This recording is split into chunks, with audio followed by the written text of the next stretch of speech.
Halo, selamat datang di Serangkai 1. Masih bareng saya Ardiansa di segmen Serangkai Pencari Jurusan. Nah, kali ini kita kedatangan salah satu narasumber teman aku dulu di salah satu kampus yang sama. Mungkin kita kenalan terlebih dahulu kali ya buat teman aku nih. Bisa dikenalin dulu nih namanya siapa, terus karena kita lagi di segmen mencari jurusan, mungkin bisa disebutin dulu kuliah di jurusan apa. Silakan. Oke, ya. Bismillahirrahmanirrahim. Assalamualaikum warahmatullahi wabarakatuh. Waalaikumsalam warahmatullahi wabarakatuh. Terima kasih ya ini Oke. udah diundang di sini ya. Saya Robi Khalid, dulu satu alma mater juga dari Universitas Diponegoro, Aduh. jurusannya S1 kedokteran. Kenapa? Aduh, disebut kampus saya. Tapi nggak apa-apa sih, karena kita nggak ngobrolin yang minus-minus, saat kita mau ngobrolin jurusan tadi. Panggilannya Pak Robi apa R nih?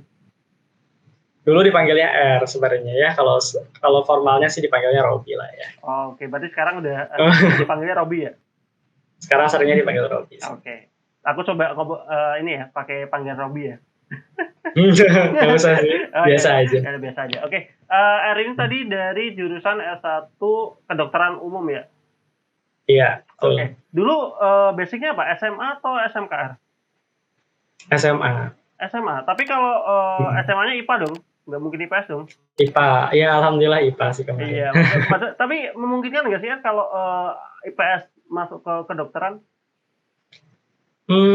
Dulu sih pernah dengar ada ininya ya, ada kondisi-kondisi tertentu gitu ya, ada yang diterima. Cuman sejauh ini sih yang ditemuin di FK-FK sih banyaknya IPA. Gitu. Cuman kalau ada yang kasus-kasus kayak gitu, mungkin ada ya, tapi nggak tahu memang bisa atau nggak sekarang. Oke, nah kalau SMK sendiri ada nggak yang dari SMK itu ke kedokteran umum lah? Sejauh ini sih belum kedengeran ya untuk yang kedokteran umum ya. Tapi kan SMK bukannya ada jurusan-jurusan yang nyerempet-nyerempet ke arah kedokteran gitu ya? SMK keperawatan gitu ada nggak sih? Nah, kalau mungkin ini ya, mungkin lebih dari kalau SMK kan memang tujuannya biar dia bisa terjun ke dunia kerja lebih cepat ya. Maksudnya itu bukan arahnya itu bukan untuk kuliah ke profesian juga, tapi dia langsung terjun ke profesinya itu. Jadi SMK keperawatan atau SMK farmasi memang ada, tapi dia biasanya langsung masuk kerja gitu. Oke, tapi ya tidak menutup kemungkinan juga kalau mereka mau lanjut ke dunia kuliah pun ada chance ya, kesempatan di situ. Tinggal nanti dicari informasinya apakah memang kampus itu untuk jurusan itu membuka untuk kan biasanya ada presentasinya tuh dari mungkin bisa ya cari informasi dari sekolahnya juga memungkinkan nggak untuk lanjut ke jurusan yang dimaksud gitu. Nah, aku mau penasaran dulu nih, dulu kepikiran mau ngambil jurusan kedokteran umum tuh mulainya gimana? Ya sebenarnya kalau misalnya kepikiran dari pengen jadi dokter ya itu alasan klise sih ya. Alasan klise pengen bisa manfaat buat orang lain lah ya. Aduh, klise dulu. Kayaknya semua orang punya pilihan kayak gitu dulu ya. Cuman memang dari dulu sukanya di dunia yang biologi, nggak terlalu suka matematika, fisika gitu. Terus memang mau menekuni buat di dokter dari kecil sih. Gitu. Okay. Dulu pilihannya selain kedokteran umum sempat kepikiran ke jurusan apa?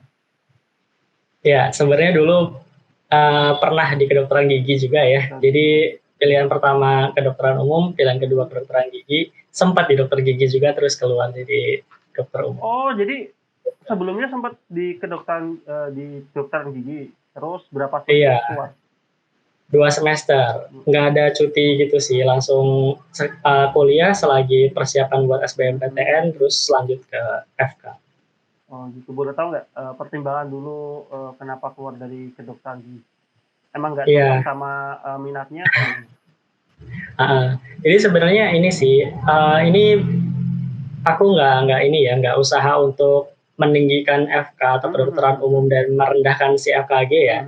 Cuman pengen ini aja sih, pengen sharing-sharing aja gitu kan. Memang dari kecil tujuan utama kan pengen jadi dokter ya. Dan memang dari awal udah masuk FKG juga bukan berarti nggak suka gitu. Dan pendidikannya pun ilmunya tuh keren banget buat dokter gigi ya.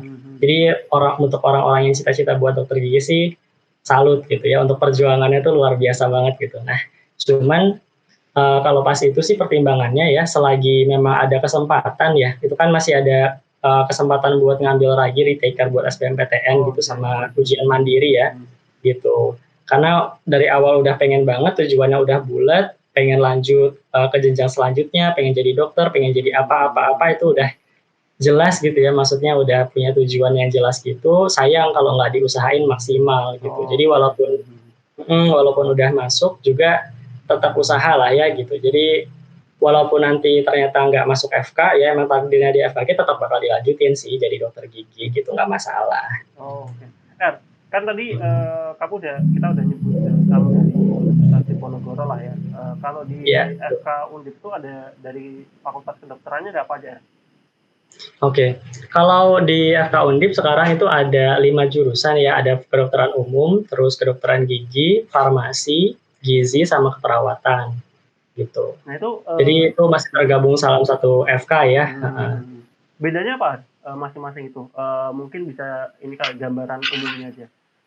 Oke, jadi sebenarnya mungkin kalau di fakultas-fakultas yang di luar Undip ya, di fakultas kedokteran yang di luar Undip itu prodinya sesuai sama fakultasnya gitu, atau satu fakultas yang menaungi mereka itu namanya Fakultas Kedokteran dan Ilmu Kesehatan ya. Nah, cuman kalau di Undip itu tetap namanya Fakultas Kedokteran. Itu 5 prodi tadi itu bedanya ya sesuai sama profesi masing-masing ya. Kalau di jurusan yang lain, di fakultas yang lain kan bedanya kurang tahu ya, kurang kelihatan. Nah, kalau misalnya kita tuh karena jenjang selanjutnya itu memang keprofesian, jadi bisa dilihat tuh bedanya dari segi profesinya. Kalau misalnya kedokteran nanti diarahkan buat jadi dokter, jadi klinisi atau jadi peneliti gitu ya. Dokter gigi juga kayak gitu kurang lebih. Terus kalau farmasi itu nanti ya bisa jadi lanjut ke apoteker ya. Terus kalau misalnya gizi itu nanti bisa jadi ahli gizi, bisa lanjut juga profesi untuk jadi registered dietitian ya. Terus ada nurse, ada profesi keperawatan ya, juga jadi nurse ujung-ujungnya gitu. Jadi sebenarnya secara basic ya, itu memang udah dari awal kita di jurusan itu sesuai sama keprofesian nanti di akhir gitu. Nah, oke. Kita ngobrol sedikit soal kuliahan di kedokteran umum ya. Kamu dulu berapa semester, R? Semester itu kita untuk sarjananya berarti 7 semester ya, 3,5 tahun sih. 3,5 tahun. Umumnya? Umum, ya sekarang sistemnya kurang lebih sama ya, di tiap-tiap PTN itu hampir sama semua sistemnya, jadi kurang lebih 3,5 tahun buat sarjananya. Oke. Kalau pas awal-awal kuliah di kedokteran umum yang dipelajari kira-kira dapat pelajaran apa aja? Oke. Nah, kalau untuk secara sistem kedokteran, secara sistem kuliah ya mungkin untuk kedokteran itu agak beda sama kuliah-kuliah yang lain pada umumnya ya. Kita tetap pakainya SKS, cuman kita ada sistem yang namanya sistem blok atau modul ya. Nah, jadi kita pelajarin itu tuh nggak per mata kuliah, tapi kita per blok. Misalnya ada sistem sistem indera atau sistem pencernaan atau sistem pernafasan kayak gitu ya dalam satu blok gitu. Jadi kita harapannya sih belajar secara komprehensif gitu. Nah, kalau di FK Undip sendiri itu awalnya kita di tahun pertama itu dibekalin dulu sama yang namanya etik sama mediko-legal, itu di semester awal ya. Terus ada fisiologi, anatomi, sistem-sistem itu ya secara normal dulu. Kita belum belajar penyakit-penyakit gitu, belajar gimana sistem-sistem itu bekerja gitu ya, terus secara anatomi itu kayak gimana. Jadi itu kita udah dibekali dari awal tuh, awal-awal perkuliahan ya. Terus baru semester 2, semester 3 itu kita lanjut ke per sistem gitu. Jadi mulai ada penyakit-penyakitnya di situ. Terus kan kita ada ini ya, namanya ada PBDM atau PBL, jadi problem based learning gitu. Nanti kita belajar dari kasus, kita kita diskusiin itu ternyata secara anatomi itu gimana, secara fisiologi itu gimana kayak gitu. Jadi sebenarnya sistem pembelajarannya agak padat dan bentuknya itu bukan kayak perkuliahan umum ya, bukan kayak kuliah umum presentasi terus ada tugas gitu, tapi lebih banyak diskusi gitu. Oke, ada ini juga nggak sih lab-labnya gitu juga kan ya? Iya, betul. Lab-nya ada cukup banyak ya, ada praktikum-praktikumnya ya. Kalau di awal-awal sih semester-semester awal kita belajar kimia gitu, kimia, terus ada fisika kedokteran juga, ada biokimia, itu dasar-dasarnya di kedokteran ya, itu biasa di semester-semester awal kita udah belajar. Terus anatomi juga ya, anatomi, praktikum fisiologi itu pasti. Apa Jadi itu? nanti kita ada lab-labnya juga ya, gitu. Eh, Menarik kok, menarik. Oke, tapi kalau orangnya ada gak sih kayak yang punya ketakutan tertentu itu tidak dianjurkan untuk masuk ke kedokteran umum? Ya, jadi sebenarnya ini ya, itu banyak yang ngomong gitu, cuman secara kenyataannya itu enggak juga sih. Jadi misalnya ada yang takut darah atau ada yang takut ngelihat kadaver gitu ya. Nah Kadaver sebenarnya tuh enggak juga apaan? sih. Kadaver itu ini ya, kadaver itu yang guru kita juga ya. Kita kan belajar itu dari organ yang asli, dari organ memang yang sudah pernah hidup ya, terus dia diawetkan, terus kita pakai untuk belajar ya. Nah, itu kadang memang waktu pas awal-awal kita masih belum pernah ya, jadi belum biasa gitu, tapi pas udah seiring berjalannya waktu karena kita udah sering terpapar ya, jadi nanti biasa aja gitu. Kan toh kita juga belajar dari sana gitu, jadi kita harus belajar buat respect ya gitu. Tapi pengalamannya sih nggak akan terlupakan sih, jadi seru, tenang. Ya kalau orang umum aja bayangin istilahnya pegang kadaver gitu agak sulit. Tapi kalau itu udah masuk dalam hal pembelajaran kan juga ya pasti nanti terbiasa segala macam. Pun Iya, emang betul. ada temenmu yang awalnya takut darah gitu ada nggak sih? Ada. Tapi ya itu ya, jadi kayak ada yang takut darah, ada yang takut jarum gitu kan, tapi ya pas praktikumnya juga kan kita memang harus bersinggungan itu ya, bersinggungan sama darah, sama jarum, bahkan ada feses juga ya, ada praktikum feses gitu kan ya, atau kotoran lah ya. Nah, jadi hal-hal yang kelihatannya kayak asing atau kayak menjijikkan gitu ya buat orang awam sebenarnya nggak apa-apa sih, selama itu kan kita ilmu ya, jadi lama kelamaan juga kita bakal jadi apa ya istilahnya jadi kayak biasa aja Biasa gitu. aja gitu. Tapi kalau yang paling seru apa di jurusan kedokteran umum? Yang paling seru apanya dulu nih? Maksudnya perkuliahannya kah atau apanya? Perkuliahannya. Sama mungkin materinya lah. Materinya ya. Sebenarnya kalau misalnya kalau dari saya pribadi sih ya ini ya. Kalau dari aku ya, semuanya tuh keren sih. Cuman kalau misalnya yang aku suka sih lebih ke arah yang ini ya secara fisiologi gitu. Jadi sebenarnya bukan buat hafalan aku pribadi kurang. Jadi kalau buat yang anatomi yang benar-benar ngafalin ya nama-namanya apa, bagian-bagian apa, strukturnya apa itu nggak secara apa ya, nggak bisa hafal benar-benar secara mati gitu ya kayak di buku gitu. Cuman kalau buat fisiologi atau ntar ada namanya patologi ya, nah itu kita belajar tentang fungsi dari organ-organ yang kita, terus belajar gimana cara penyakitnya itu bisa datang ke tubuh kita. Nah itu seru sih. Jadi kita kan belajar ini ya namanya nanti waktu pas jadi dokter atau mungkin jadi peneliti juga kan kita bakal ngasih tahu sama orang-orang gitu kan, edukasi. Nah edukasi itu poinnya dari tadi gimana kita paham tentang organ kita kerjanya gimana, terus obat-obatan kerjanya apa. Nah itu seru sih. Nah, kalau yang ini ya, yang menurutmu paling berat dalam buat kamu aja kali ya, mungkin kan setiap orang beda gitu. Tapi dari kamu sendiri yang menurutmu cukup berat di kedokteran umum apa? Oke. Ini kan ceritanya sharing ya, jadi jujur-jujuran aja ya. Iya. Jadi sebenarnya ini banyak sih yang ngalamin ya juga. Kalau dari kedokteran sih sebenarnya mungkin kurang lebih sama ya tantangannya sama di jurusan yang lain gitu. Kalau yang beratnya itu tekanannya sih.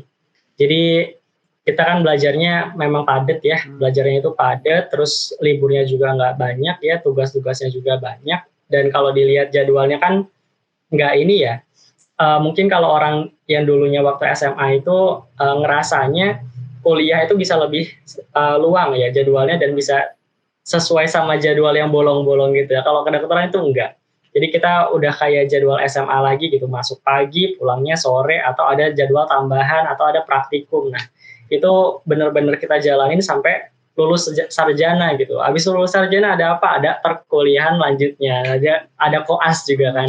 Jadi sebenarnya yang bikin challenging atau yang bikin apa ya, yang bikin itu jadi tantangan sih sebenarnya gimana kita bisa survive gitu sih ya.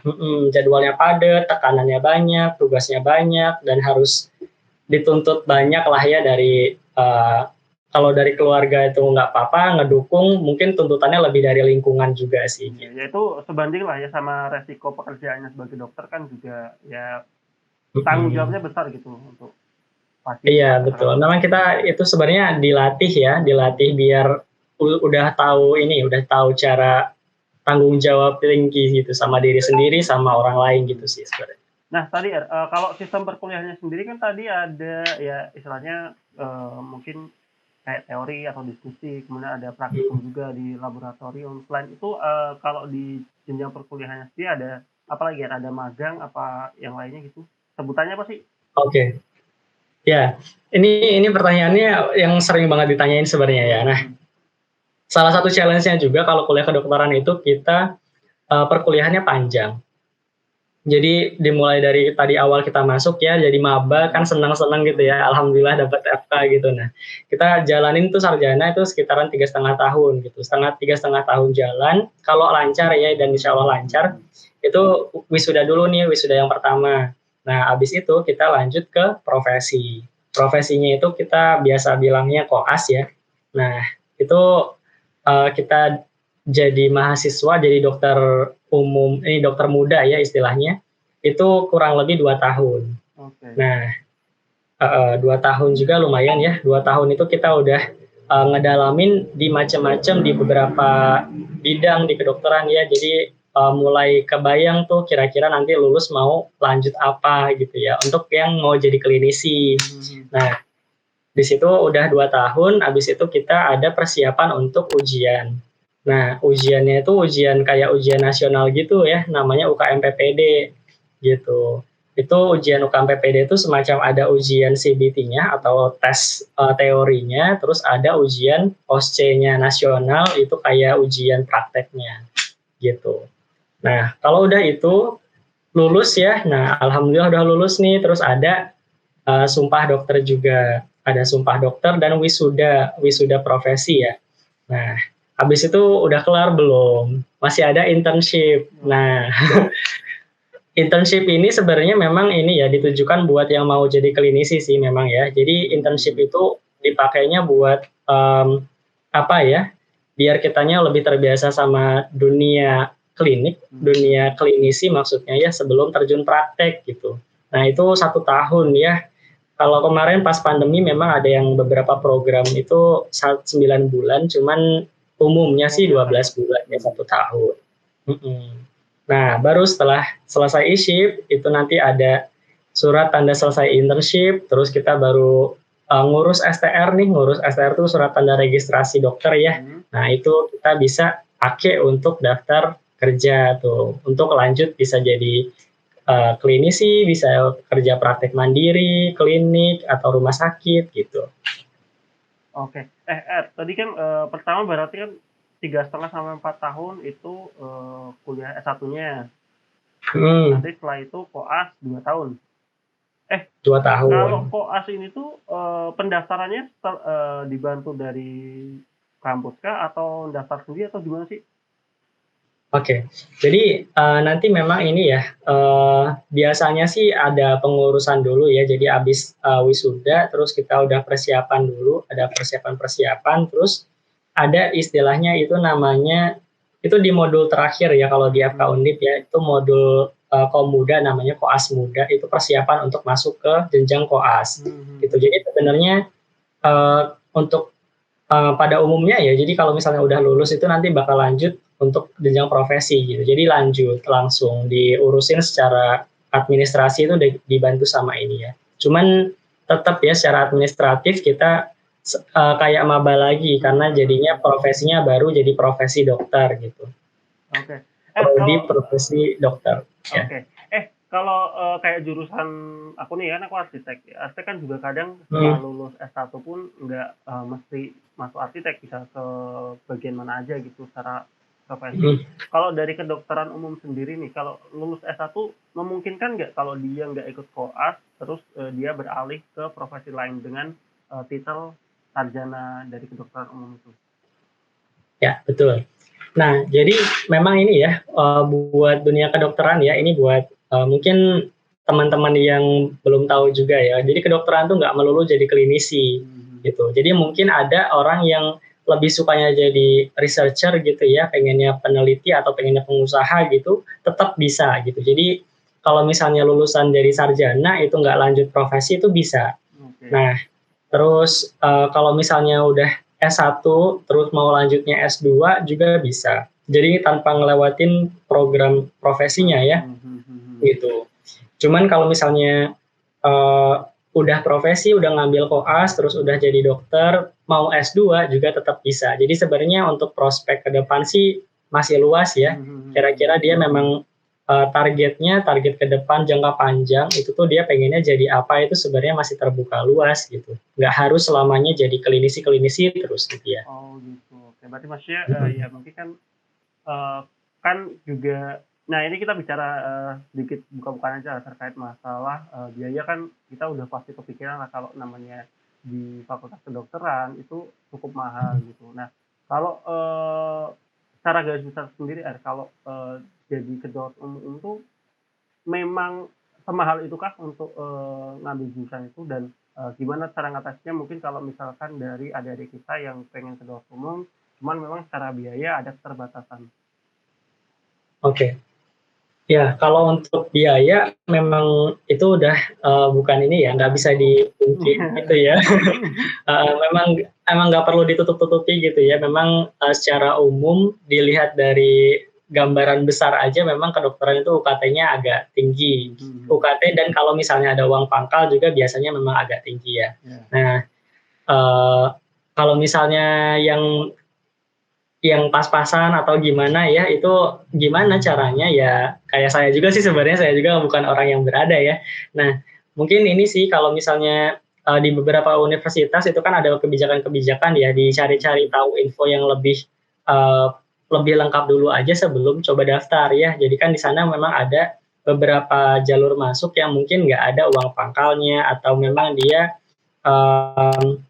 golongan UKT-nya dari berapa sampai berapa gitu yang kira-kira Mmm. terjangkau dari segi ekonomi, keluarga gitu ya. Nah, terus kalaupun misalnya memang ada kendala dari ekonomi secara, ekonomi keluarga sih tetap ada info-info beasiswa sebenarnya biasanya ya, entah itu bidik misi juga termasuk ya. Jadi jangan sampai, bilang kalau misalnya bidik misi nggak mungkin buat anak-anak FK, ada kok beberapa, ada banyak bahkan ya.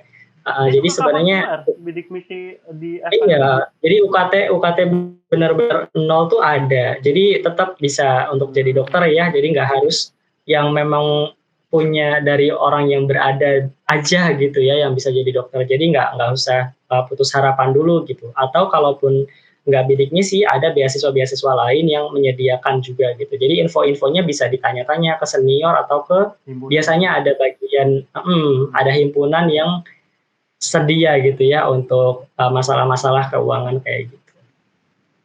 Oke, jadi ya, ini buat ya pandangan umum aja lah buat adik-adik kita yang mungkin, memiliki keterbatasan dalam hal masalah ekonomi dan lain-lain, ya tadi, ada bidik misi mungkin aku nggak tahu kalau nggak salah sekarang itu namanya udah ganti kartu pintar atau apa gitu, cuman, yang penting dicari Mmm, informasi aja lah kalau mau masuk ke kuliah, itu biasanya ada tuh beasiswa yang, bisa full payment ataupun kalau memang nantinya keterima dan memang tidak dapat beasiswa di awal, berarti bisa juga kan cari informasi, dari jurusannya ataupun dari senior, atau biasanya kalau dari himpunan-himpunan itu di bidang sosialnya juga ngasih-ngasih informasi terkait beasiswa. Jadi aktif-aktif aja cari informasi terkait beasiswa itu yang ya secara tidak langsung itu dapat memperingan, terkait masalah biaya di fakultas kedokteran. Karena memang ya tadi kalau kita bicara kadaver aja kan harganya mahal ya, jadi maksudnya secara biaya biaya ini kan juga pasti, lumayan lah gitu. Nah, iya betul. oke. Mungkin, terakhir ya dari R, kira-kira mungkin ada nggak yang mau disampaikan atau mungkin tambahan gitu untuk yang mau masuk ke kedokteran umum? Oke, ini masih jelas ya? Masih. Oke. Ya, mungkin ini sih, kalau misalnya sejauh ini ya, mungkin poin-poin yang jarang orang itu tahu dari dokter umum atau dokter gigi atau apa ya yang lain di profesi di kesehatan gitu ya. Sebenarnya balik lagi ke tadi ya, tujuan untuk masuk FK-nya kan macam-macam. Setiap orang itu ada macam-macam alasan, terus kita juga nggak bisa nyamain satu sama lain gitu ya.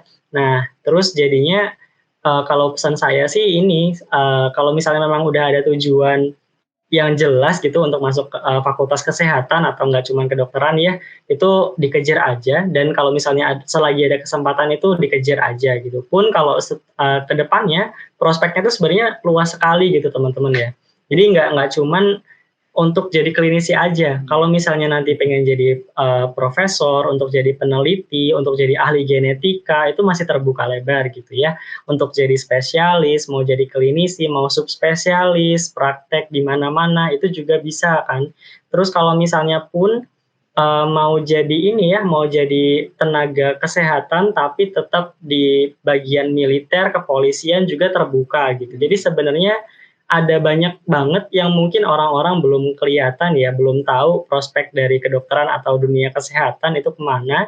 Jadi coba dicari-cari tahu dulu, kemungkinan mungkin banyak yang ini ya, banyak yang jadi terbuka, oh ternyata memang nggak cuman melulu itu terus ya, nggak cuman yang konvensional gitu, yang biasa orang jalani gitu ya, udah lulus, lanjut koas, lanjut spesialis, praktek gitu, nggak cuman itu aja. Jadi sebenarnya masih ada banyak peluang, masih ada banyak kesempatan gitu. Nggak.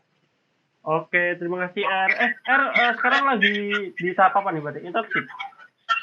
Enggak, udah praktek alhamdulillah. Udah praktek alhamdulillah, baik. Iya.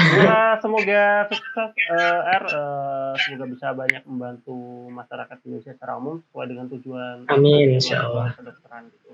Oke, sekali lagi terima kasih buat Robi yang udah ngasih sharing-sharing ini informasi terkait jurusan S1 kedokteran umum.